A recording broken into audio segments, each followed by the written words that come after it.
Welcome to ITProTV's very first webinar. I'm your moderator, Sarah Loyler. Today, our hosts Dawn and Daniel are going to be talking about pen testing. More importantly, what IT pros like you need to know. Before I pass the webinar off to them, let's first dive into a few statistics. The first one is provided to us by Gartner. To fight cybercrime, spending is currently around $86.4 billion. This is likely to increase to $1 trillion by 2021. Even with these efforts, the overall cost of cybercrime is estimated to be $6 trillion globally by 2021, doubling in cost from 2015. That's according to CSO Online. Lastly, for you IT pros looking for new opportunities, there will be more than 3.5 million unfilled cybersecurity jobs by 2021. In short, you've made a great decision by joining us today.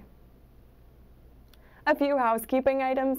You'll be receiving a recording of today's webinar delivered to your inbox. You can also ask questions at any point during the webinar by going to the Go to Webinar Questions box. We'll also be live tweeting with the hashtag #ProsKnow, so look out for us on Twitter. I'd like to take a minute to tell you a little bit about ITProTV. If you're looking for current and engaging IT training, ITProTV is a great source. With an interactive two-host format, much like you'll see in a moment, as well as virtual labs and practice exams, ITProTV delivers all the training you need for every stage of your career. Whether you're training yourself, a small group, or an enterprise team, we've got a plan that fits your needs. I'd now like to turn this show over to today's presenters, Daniel and Dawn. How's it going, guys?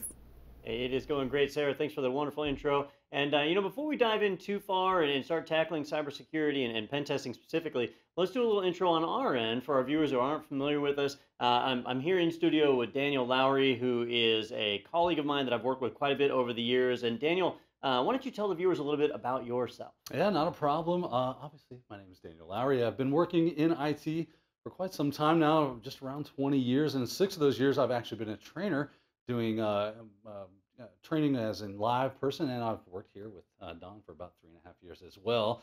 And I've also been in security for quite some time. I've dabbled in the past almost throughout my entirety of my career. But here recently, I've really hunkered down and started focusing on security as we need to know it, as you'll need to know it, and what we're going to discuss today in the topic of the webinar. Yep, and I'm Don Pezet, co-founder of ITProTV. I'm also one of the edutainers, which means I do training in a video format like I'm doing right now. I've actually been doing IT training for quite some time, a little over 12 years, but I've been in the IT field over 20 years. I have a background in the insurance as well as finance industry, and have supported networks all over the United States and even outside of the United States on a few occasions. I'm certified with a number of different vendors and have, to kind of speak to what Daniel was saying, worked in security as part of my role really through my entire career. And no time has that been more true than now, where security needs to be a part of every single thing that we do. Pen testing is one piece of that puzzle. It just happens to be a very incredibly important piece of it. So let's talk a little bit about what we're going to be seeing here in today's webinar. Well, Don, I say the first thing we should do is go over today's agenda. What is the takeaway from this webinar? Why are we doing it? Well, we've noticed that a lot of people have some questions about it. Maybe they're new to security and they've started hearing about pen testing and they need to know the ins and outs of that. Or maybe you're even a CISO or something like that and you need to be aware of what should I know that this is what pen testing entails. So that's what we're going to go over today. We're going to talk about the types of pen tests that you might encounter, the different stages of those pen tests, so different facets that you're going to have to go through to make sure that your pen test is complete and successful, the tools used inside of those pen testing, very popular ones that commonly get popped up when you see pen testers come in or if you're doing it yourself. Also, should I be using an internal staff? Should I be training and getting internal staff up to speed on that, or hiring professionals as internal staff, keeping them on, or should I be working with an outsourced team that's what they do on the regular basis, or some combination, right? Also, certifications that matter for this.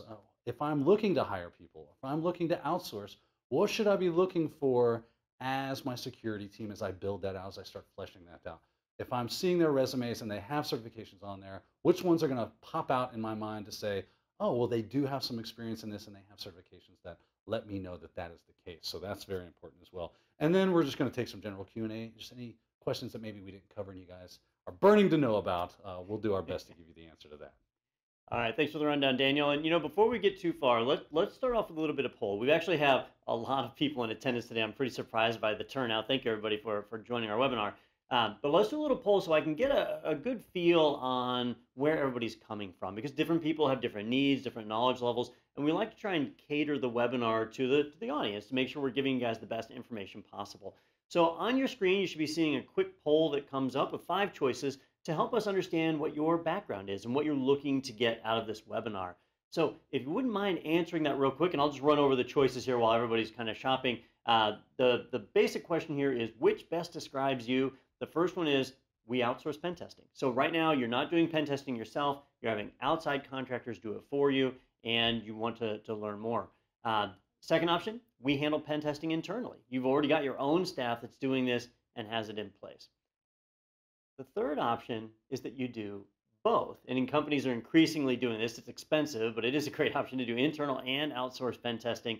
So that's our third option. The fourth, not doing pen testing at all. And please don't be embarrassed to choose that option. You'll be joining a large group of companies and organizations across the world that haven't actively pursued penetration testing yet. And we're going to talk about why that's something that needs to change here in the webinar. And then lastly, if you are not employed, if you don't know how your company pen tests, maybe you're not even in IT, but you do work for a company, you want to kind of register in where you're at, that would be the fifth option right there. All right, now that poll is going to stay open for just a few seconds more, so make sure you get your answer in right now and make sure you hit the submit button so that locks in, and we'll get Sarah to tally up the numbers for us and let us know who our top 2 groups are. All right, Sarah, what do we have? Thanks, guys. So it looks like the winner of the poll right now, with 44% of our viewers saying that not doing any pen testing currently is where they're at. All right, so that's a pretty big deal right there. Now, when we say that 44% of our viewers are not doing pen testing, right? So is that a bad thing? Is it a good thing? I would hesitate to say it's a good thing. Yeah, right. It's a thing that's happening. Definitely a thing. Companies need to be doing pen testing. We need to be finding flaws and exploits and weaknesses in our organization before an attacker finds them first, right? And it might be that you're not doing pen testing because you haven't heard of it before. Maybe this is the first time, and you said, hey, this is a webinar and this thing I've never heard of. I'm going to go and check that out, right, Don?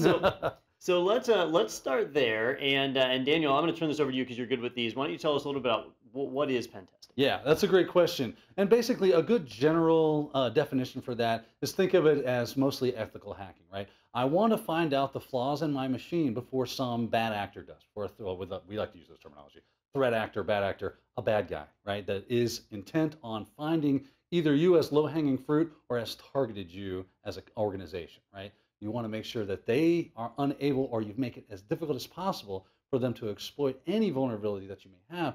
But how do you know that? You use ethical hacking, right? So you have people that understand the tools and tricks of the trade of hackers, the people that would be doing this maliciously, to come at your organization as if they were a bad actor, but for good intents and purposes, so that you can find those flaws before they do.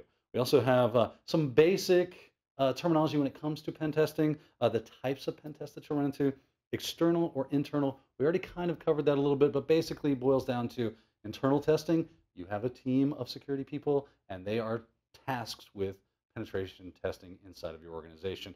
You might also hear this as red teaming. Typically, they're the team that does that. If you hear that terminology, that's the internal people that are doing pen testing inside of your company. Outsourcing or external pen testing, you're going to an outsourced company that is what they do. They send a team of people, might be 1, might be 2, might be 10. Who knows? Depends on the size of your organization. And they're going to pen test in a multitude of different ways. So that's the difference between internal and external. Now, Daniel mentioned red teaming there briefly. So there's actually 2 team terms you might hear about, is red team and blue team. Red team, those are people who are hired specifically to test your network, to see if they can penetrate your network, get at your data, and instead of selling it on the black market, which is what a malicious actor would do, they write up a report that tells you how they got in and how you can fix it and how you can take care of the network. That's what the red team does. They are attack, right? Blue team is the opposite. Blue team is defense. These are the employees who are protecting your network. And everybody has a blue team. Whoever it is that's responsible for your IT systems is supposed to be configuring them securely, monitoring them to make sure they haven't been compromised, and maintaining the security of that system. During an active pen test, you may have red team and blue team working together, which some people will call purple teams, not an official term. Red and blue are the only official terms. But that blue team is a really important piece because you have to defend your network all the time. Attackers, they get to pick when they attack, but blue teamers always have to be defending. And those are the two teams that we hear about. The other thing we'd also like to keep you abreast of is the type of black box testing or blind testing. This is a very interesting concept, and it's basically saying, if I'm on a red team, I'm internal to a company, I kind of have some knowledge of how the system is set up. But if we go with an outsourced company, maybe they don't have any knowledge. You have to give them knowledge, or do you? This would be blind testing or black box testing. Maybe I don't give them any information about our network whatsoever, other than here's the scope of our network and here are the machines that you're allowed to test against. That might be all the information we give them basically, right? So with black box, they look like any other hacker. So we're getting a more true to life idea of what your attack surface is. And that can be a very, very helpful thing, because now you can see, if I were a threat actor, what would I look like? What would be my most likely avenue of attack? Because I don't know anything about this network. I have to start from the very beginning and work my way in, just like any other bad actor would have to. Yeah, and let's kick that up a notch and go double blind testing, right? This is something that a CIO might line up, where they say, all right, I want to know that my network is safe. So I'm going to hire a red team, and I'm not going to give them any details. Just, here, I need you to look at my network to see if you can get in. And not even tell the blue team the test is about to happen. Just, I wonder if they'll notice, right? And that's a double blind test, because the red team and the blue team are both unaware that the test is occurring, or that the target has been reconned. So that's a really great way to test out your network and make sure. But to be truly effective, we'll normally want to get a little more detailed, targeting in on an individual system. And I'm kind of bleeding over to the next definition here, which is targeted testing, where we might not want to pen test our entire network. Maybe I'm launching a new web application. And so I might hire pen testers just to target that one application, that one resource, that one person, right? If maybe it's social engineering types attacks. So I'm saying, let's just test this one particular focal area. That's good, but we do need a holistic pen test, because you might have great security on one web app, but somebody can walk right through the door on another web app, and now they're behind your firewall and all your security has been bypassed. So that's all a part of performing a pen test, or all the different elements kind of that go together to form a pen test. Now, when a pen test actually occurs, there's 5 stages to it. And if you're a pen tester already, then you might actually be familiar with these, or they are eerily familiar to the 5 stages of an attack, right? If somebody's attacking your network, there's 5 steps they go through. And in a pen test, 4 of the 5 steps are the same, right? The way a pen test works is it starts with recon, right? Planning, research, and recon. Whoever the attacker is, they have to figure out your network. They've got to find the resources that are there, find the ports that are open, the software that's available. They're trying to find what is your attack surface, right? What is exposed to the internet? What can they get at as a first step? And that recon is going on all the time. If you have an internet-facing host, it will get scanned thousands of times per hour just the moment you turn it on. That happens to everyone. But in a pen test, it's a very purposeful thing, and it's that first step of the actual test.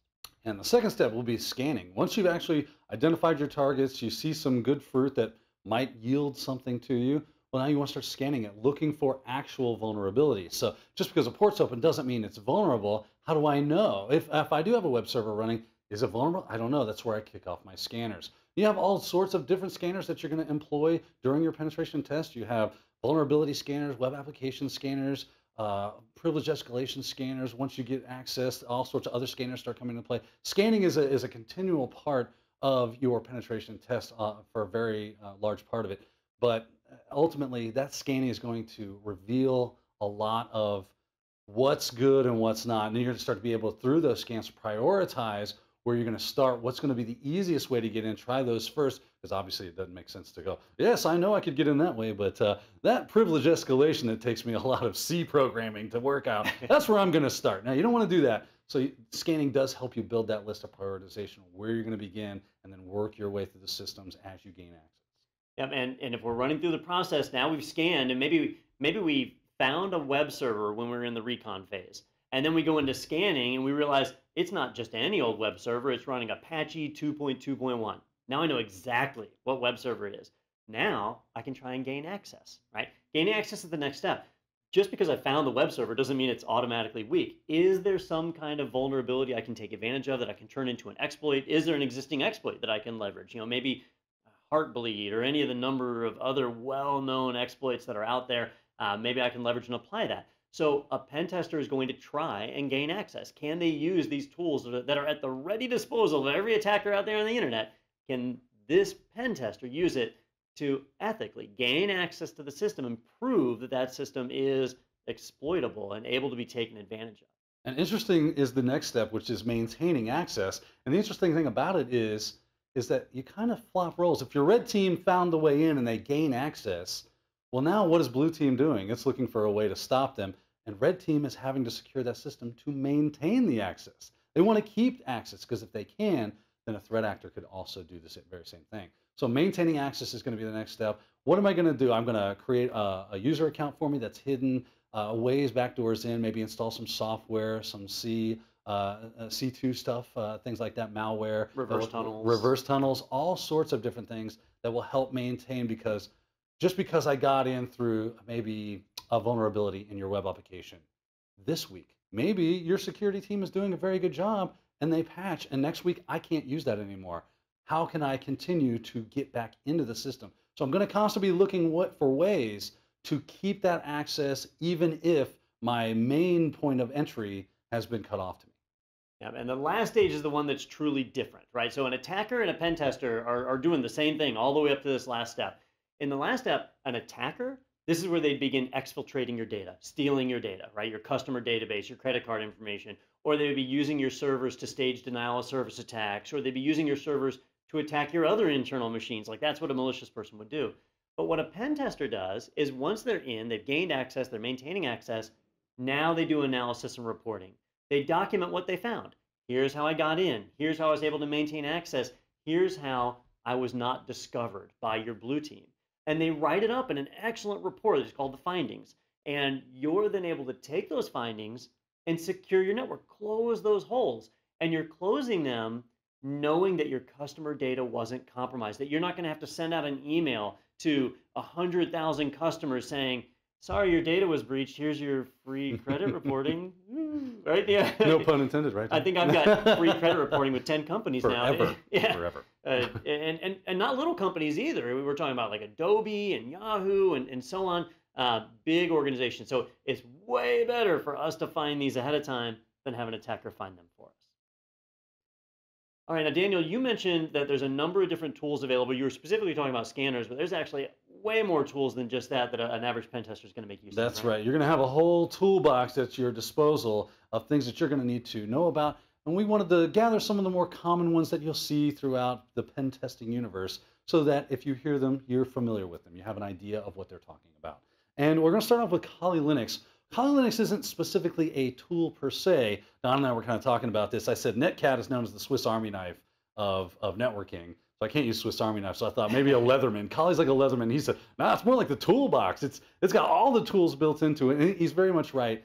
It's a distribution of Linux that has all the penetration testing. Well, it has a lot of penetration testing type tools baked into it. So all you have to do is download it, run it in a VM, install it on a workstation, something like that, and you now have a full-blown pen testing workstation at your ready. So a lot of these tools, if not all of them, will be already in that system. So it comes with obviously quite a few. Probably half the ones on the screen. I say yes. It very well could be almost 2/3, if not all, of what you see on this screen would already be in there. So that helps you out. I can just install and I'm up and running with a pen testing platform that I can start working with.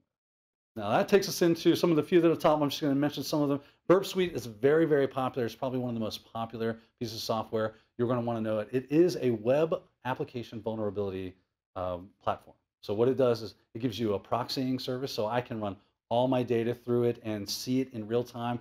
If I'm requesting or pushing data to a web service, it is going to intercept all that and allow me to modify that data.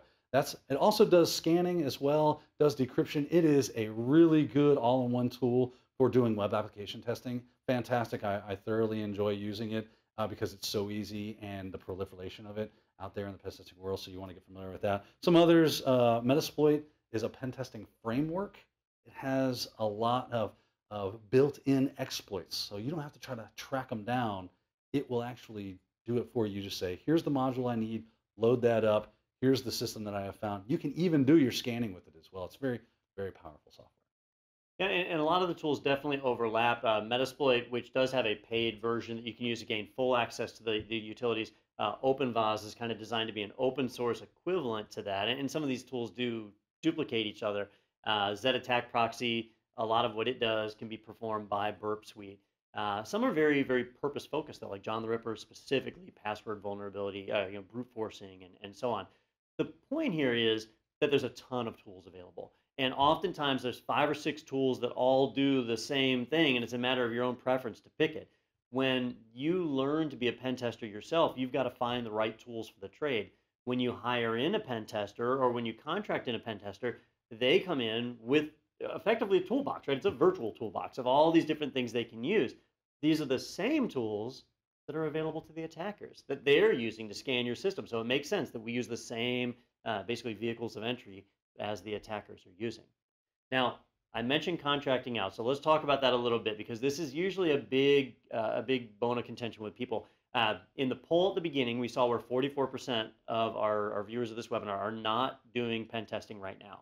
So if you acknowledge that pen testing is important, which I think is pretty easy to do, the real decision you have to make is, what am I going to do about that? Am I going to, if I'm the IT guy, am I going to learn about pen testing and learn what the tools are, how to use them, and start doing my own scanning? Or am I just going to contract out to somebody else and let them do it? Or do I do both? I do my own scanning and I contract in somebody else. Which one do I do? What's my opinion? How do I go about that? So, Daniel, why don't we get your opinion first, and then I'll do a little like point counterpoint on it. All right. So, do I go outside or do I train internally? The answer is unequivocally yes. Right. That is the answer. You should be doing both because why not have a team that knows how to do? You can be doing stuff that you're already paying for someone to do. Right. You don't have to spend more money because money does play in as a factor of whether or not I'm going to outsource someone. And it does play in a factor on whether I'm going to hire someone to do a specific job or train someone who's already with the team and get them to do it internally. The good news is a lot of those scanners out there, if you're at least running even an open source scanner, you're doing something, you're being proactive, and you have started the cycle. You're going to get better at that as you go. So don't be afraid to get an intern to say, you know what, we're going to have you start running a scan, get someone who has some experience to watch over them, help them out, or you really want someone to take the reins that has experience, get them trained up, start having them do that because it'll just become part of their work. Like I said, you're already paying for that. You don't have to spend extra money on that, maybe other than some training for them. But we're tech people. Most people learn on their own time. You just give them the ability to do that and focus them, and they'll do you proud. I'm almost sure of that. And then, of course, outsource people, you definitely want to do that too. If it's going to cost you money, yes, it is going to do that. But it's worth it in the long run because they are pros at this. They're going to come in, and unless you have pros on staff, they're going to be able to do a job that your internal staff is probably not up to speed on yet. You're going to get a much better look at what your system is going to be like and whether or not it's vulnerable. All right, I'm going to add to that a little bit. And you talked about money. So for my answer, let's put money out of the equation. Let's just pretend for a moment that we're on the set of Brewster's Millions. Yeah, right? We got $2 million. We got to blow it. You got to blow it. So, show no profit. Money is no object, right? You could go out and find the best pen testers in the world. A team like the team at Black Hills Information Security. They are amazing, right? And you can pay them as much as you want, right? They will take that money. They will come out and they will test your network and they will find all sorts of vulnerabilities and give you the information and great findings reports, and you can start to repair it. All right. The problem is at some point they're going to go home, right? When you contract somebody, they're not with you 24 hours a day, 365 days a year. They come in for a particular period. Maybe it's a 2-week penetration test, which would be a pretty long one, right? And most penetration tests are about a week. So they come in and they do the test. You find all these great findings, and then they leave. Now let's continue our assumption and say that you then fix every single thing they put on that findings report, which will normally keep you busy for like 6 months, right? But let's just say you fix it the next day. Well, is your network now frozen in time? No, things change. They constantly change, and they change too rapidly to be bringing in contractors to scan every couple of weeks, right? So you really do have to have internal testers. And I know a lot of people say internal testers aren't as valuable, and the main argument there is that you have blinders on, right? If I've been working in my company with my network and my servers all this time, I might make certain assumptions that things are secure, or I might not even think of a certain type of attack because I'm saying silly things like, well, I run Macs. Yeah. Macs can't get. I use SSL. How? What do you mean I'm in danger? Right. SSL is depreciated. You don't want to use that anymore. Deprecated. And things change, and they change fast. We know at ITProTV we have a dev team, Yep. and the dev team pushes new changes out once a week. So every week something new gets rolled out. Well, that's a potential vulnerability that could come in. So if I have a external contractor come in and do a phenomenal, it's the best pen test possible, within a week, new features have been rolled into the site and things have changed. So you really need to do both. Now, you may choose to do contracted, actual people doing the pen test, and internally use an automated system, right? There's Tenable has a number of services that can do automated scanning and so on. But reality is, it takes people to do true penetration tests, to be able to find the weird little quirks in the network and to use those tools to make sure they're working properly. So really the right answer here is to do both. There's, one is not a substitute for the other. Money can be a problem. You may only be able to do internal.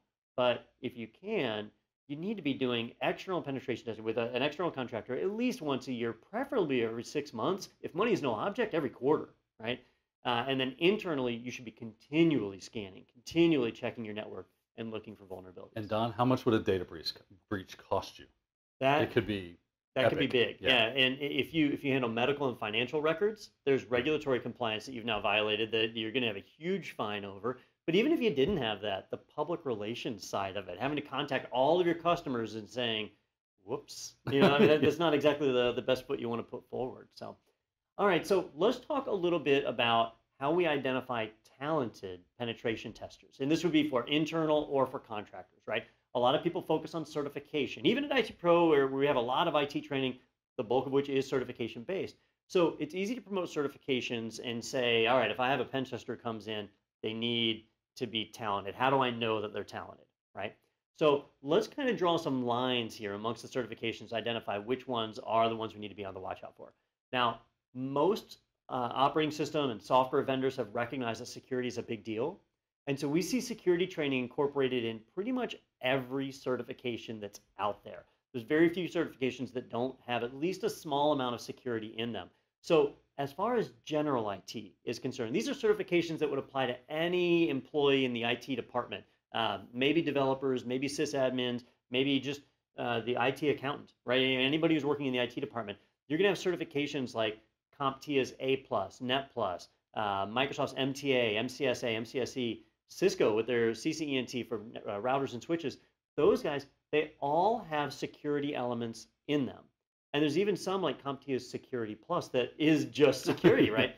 But it's done at a high enough level where if I get Security Plus certified, I don't have enough information to be a pen tester. I don't even have a tenth of the information that would be needed to be an effective pen tester. These are not certifications we need to look for in a penetration tester, in an ethical hacker. These are certifications that we need our employees to have. Everybody in our IT department should do Security Plus because it's going to teach them proper security practices and how not to be the weakest link in security, because people are the weakest link in security. And a good pen tester will start with social engineering because it's the easiest way to get into the network. It's like the easy button for breaking in. So, so that's kind of where they start. But if you have somebody who's coming to you and saying, hey, I have a professional pen testing business and I can pen test your company for you. And you say, well, what certifications and experience do you have? And they say, well, I've got Security Plus. Well, that's not enough, right? That is somebody who's on the start of the blue team side. But pen testing needs to be red team. It needs to be attacking. These are not quite enough.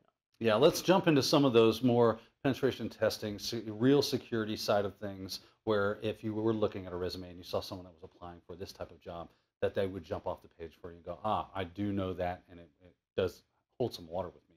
That's going to be CYSA and Pentest Plus out of CompTIA's world. This is basically their red team, blue team track that they like to bill it as, where CYSA Plus will be the blue team side of things, and the Pen Test Plus will be the red team side of things. And that's cybersecurity analyst, which lines up with the blue team role, and penetration test lines up with the red team role. They're very purpose-built certifications. They're great for that. Right. Then Cisco, they didn't leave us out in the wind either. They've got their CCNA security and their CCNA cyber ops, also very, very heavy on the actual doing of things when it comes to cybersecurity. So check both of those out as well. EC Council, obviously, they are one of the big heavy hitters in this space. They have the Certified Ethical Hacker. They've got the CHFI, which is the Certified Hacking Forensics Investigator. A lot of cross-pollination with what they do. So either of those would be really good to see on a resume if someone was applying for that type of job, or if you were outsourcing. We also have Logical Operations, hard to say their name because it's so long. They have CyberSec First Responder.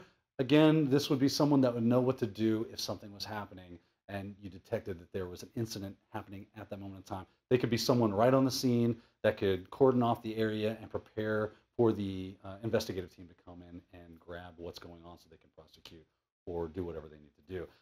IC Squared also has a couple of hitters there. The SSCP, which is I can never remember, the SS and the CC always blows me around. You know, SSCP, got the clouds, certified clouds security professional. SSCP is focused on general security and knowledge of being able to secure a network. Right. CCSP focuses on the cloud side, and you're seeing so many companies these days that are deploying entirely in the cloud, and securing those cloud servers is way different than an internal server. An internal server, you can cut off its internet access. But a server that's in the cloud, it's somewhat hard to cut off its internet access because then you have no access to it, right? So being able to secure and control that environment is very different. And those are very, very useful certifications for making sure that you've proven you have the knowledge of how things should be secured, which is the same knowledge you need to identify when something is not properly secured and be able to get in. So these kind of cross the line between red team and blue team.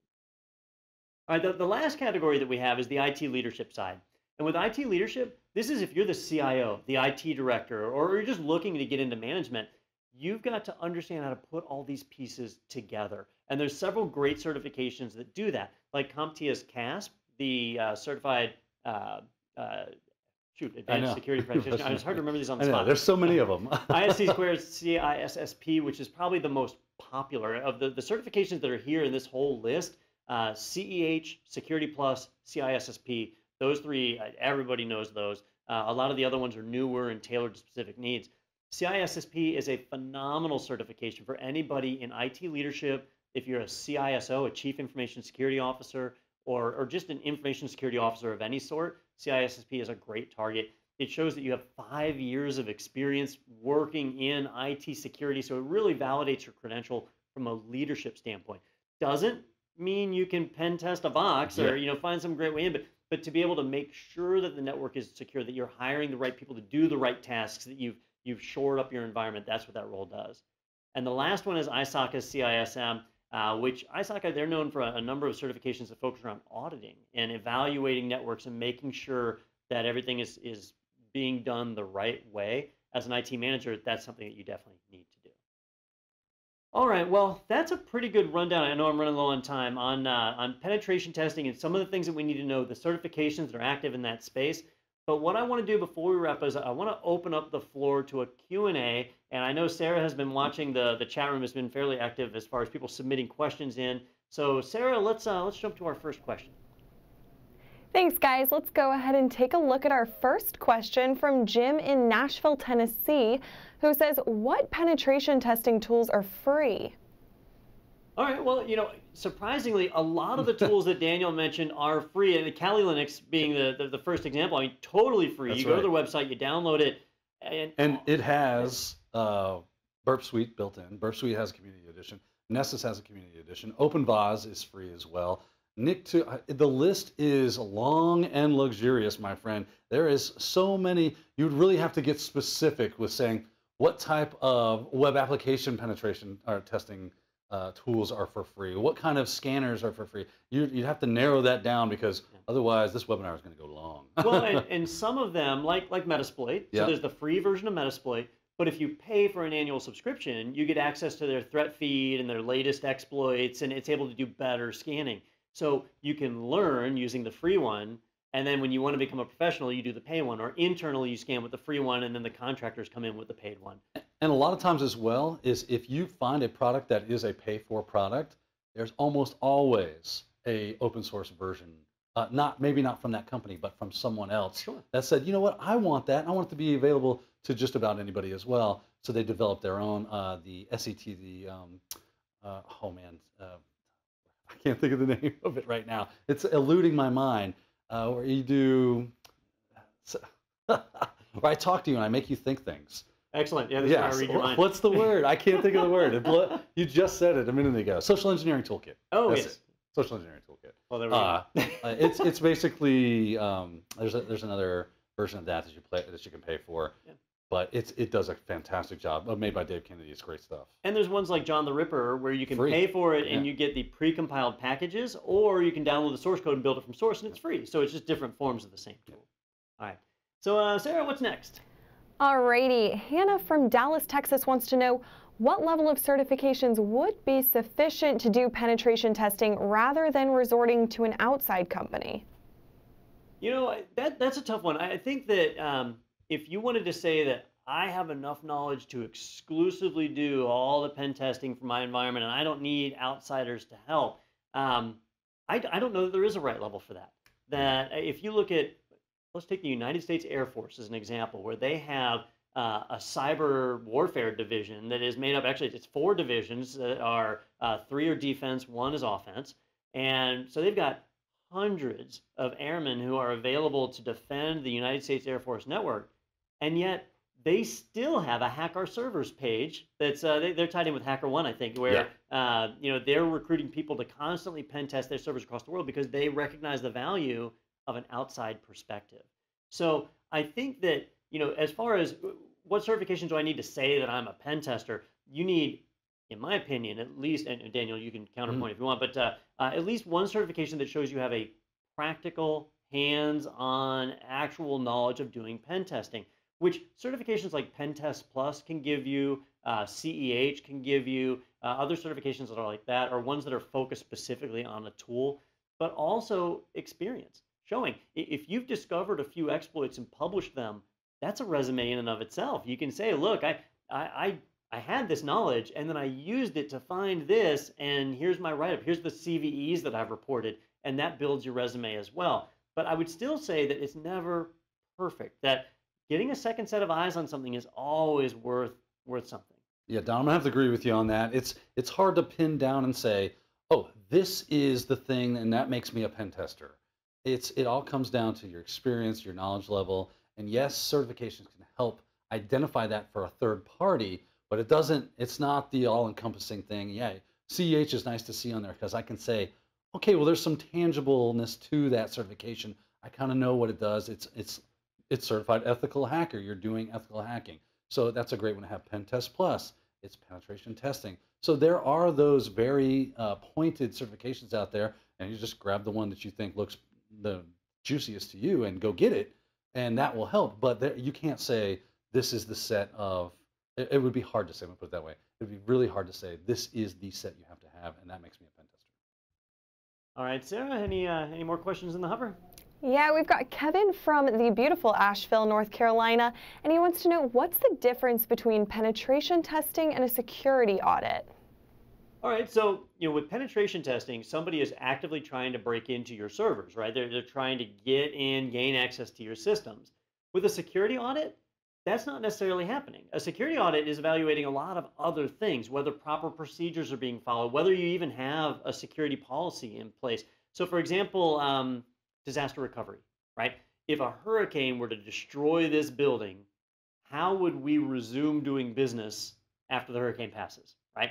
We need to have a policy that dictates how we do that, a BRP, DRP, all of the various stuff, the business resumption plan, disaster recovery plan. It's a hurricane denial of service. Yeah, it is. Really, yeah. It falls in the security space, right? Yeah. Now, I can't pen test that. Like, oh, let me throw a hurricane at the building, see what happens, right? That's not something that we can pen test, but it's something that we can do a paper test on, right? That we can run through that scenario. So let's pretend, let's say if this is shut down.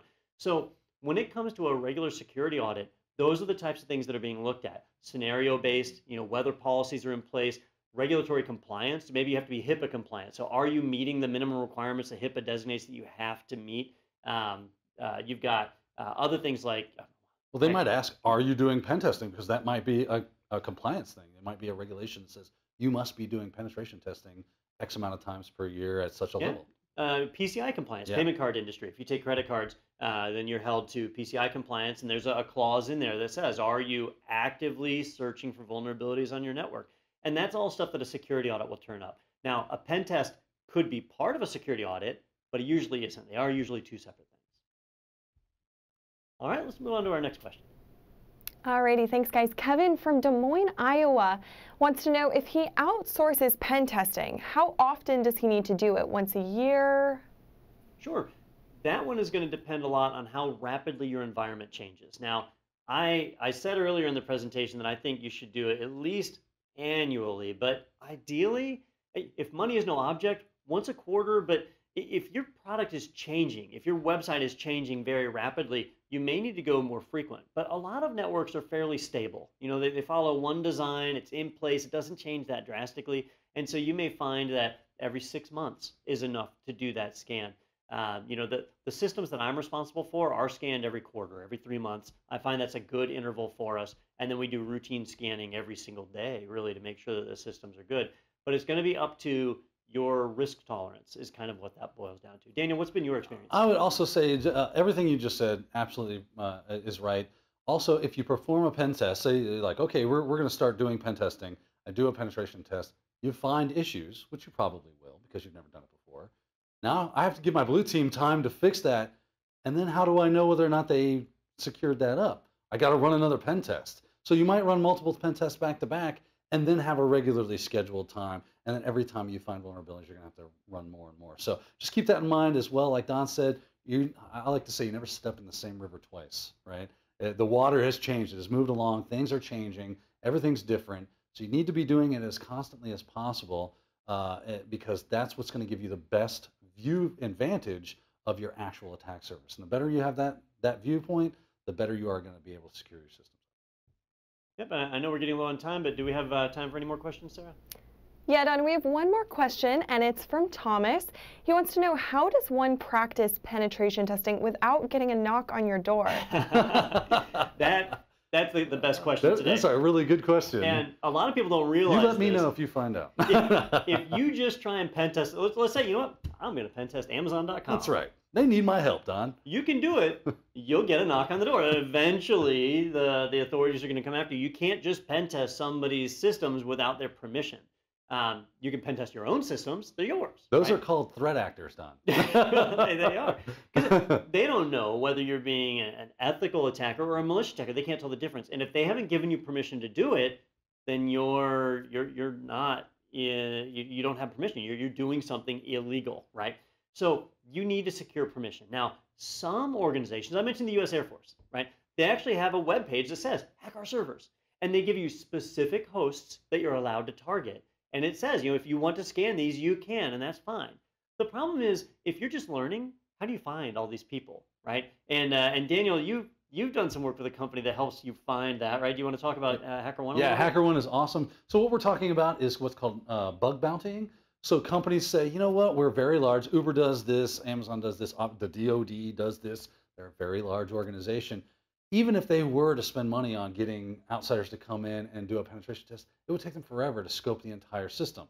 So what they do is they open it up to the world. They say, you know what, there are ethical hackers out there that I'm sure would love to make some money. What HackerOne does is say, you know what, why don't you put that on our site? We'll expose that to a group of hackers that are logged into us as members, and then we can fit you guys together. We can say, here's the scope, here's everything that goes to that. And you as an individual out there, if you just want to make some extra money, you can do that. Maybe even just get some reputation, start there. Hack at the systems that they put in scope. You see all the details for the program are right there in HackerOne. You just sign up for it, and it's a fantastic thing. You're going to love doing it. I've enjoyed it thoroughly so far, and it's a great way to do that. Plus, you get a community of hackers instead of just one single person or maybe even a group of people. That the amount of hackers that they have, they're doing a great job. It's phenomenal. That community is really going to give you a much better look at what's going on.